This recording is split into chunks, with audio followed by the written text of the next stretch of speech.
Rafale deal के दौरान देश हित को दांव पर लगाने, सरकारी खजाने को नुकसान पहुंचाने और अपने पूंजीपति मित्रों को फायदा पहुंचाने जैसे कई आरोप प्रधानमंत्री नरेंद्र मोदी पर लगाते हुए गुजरात के पूर्व अध्यक्ष अर्जुन मोढवाडिया ने कहा कि यूपीए की ओर से की गई डील और एनडीए की ओर से की गई डील में करीब 41,000 करोड़ का घाटा देश को लगा है। इस बात का जवाब कांग्रेस प्रधानमंत्री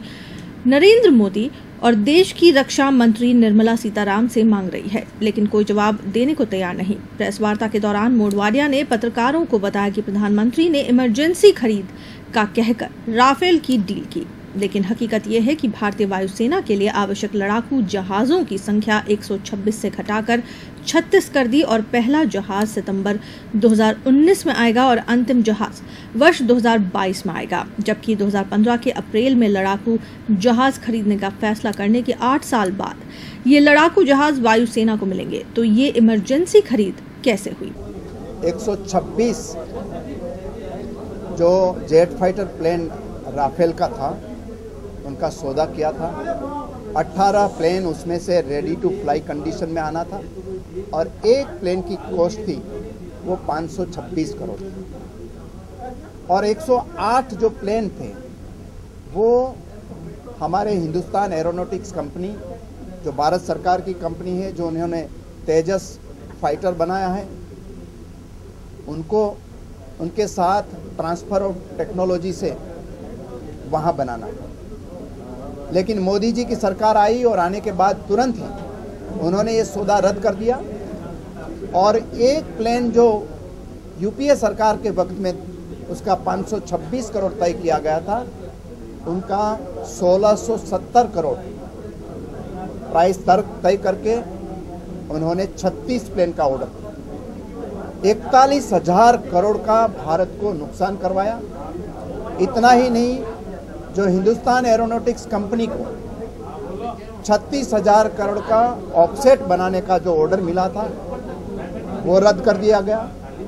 और 12 दिन पुरानी रिलायंस की एक जो सब्सिडियरी कंपनी थी उनको 30,000 करोड़ का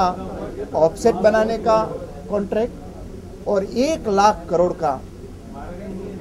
लाइफ साइकिल कॉन्ट्रैक्ट डसोल के थ्रू उनको दिलवाया गया। ऐसी तरह ये सौदे से 1,30,000 करोड़ का जो बिजनेस हिंदुस्तान एरोनॉटिक्स को मिलने वाला था उसको न दे के रिलायंस की एक सब्सिडियरी कंपनी को दिया गया जो 12 दिन पुरानी थी, जो इसको एक गोली बनाने का भी अनुभव नहीं था और 41,000 करोड़ रुपया भारत की ट्रेजरी को नुकसान हुआ। इतना नुकसान के बावजूद भी जो प्लेन आने वाले हैं, कहते हैं कि रेडीमेड हमने प्लेन लिया है, लेकिन पहला प्लेन सितंबर 2019 को आएगा और 36वां प्लेन है वो 2022 को मिलेगा। मीन्स सौदा के बाद 8 साल लगेंगे ये कॉन्ट्रैक्ट पूरे होने। तो ये राफेल डील में देश की सुरक्षा के साथ खिलवाड़ किया गया, देश के हितों के साथ विश्वासघात किया गया और अपने जो पूंजीपति मित्र हैं उनको फायदे पहुंचाने के लिए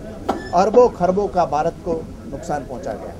उन्होंने प्रधानमंत्री पर राफेल डील के तहत अपने पूंजीपति मित्रों को फायदा पहुंचाने का आरोप लगाते हुए कहा कि 12 दिन पुरानी रिलायंस कंपनी को 1,30,000 करोड़ रुपए का ठेका दिया, जबकि 55 साल पुरानी सरकारी कंपनी पर ध्यान तक नहीं दिया गया।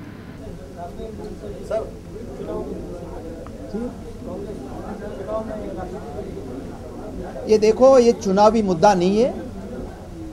ये भारत की सुरक्षा का मामला है। भारत की जो सरकार की जो कंपनी है 55 साल पुरानी, उनकी हितों की बलि दी गई है, इसलिए देश की सुरक्षा का सवाल है। और भ्रष्टाचार जो शुरू हुआ है, एक तरफ देश हित है, दूसरी तरफ एक उसके क्रॉनी फ्रेंड्स है मोदी जी के, उनके बीच में उन्होंने भारत की सुरक्षा के साथ समझौता करके अपने पूंजीपति मित्र को फायदा पहुंचाने के लिए किया गया है, इसलिए देश का सवाल है।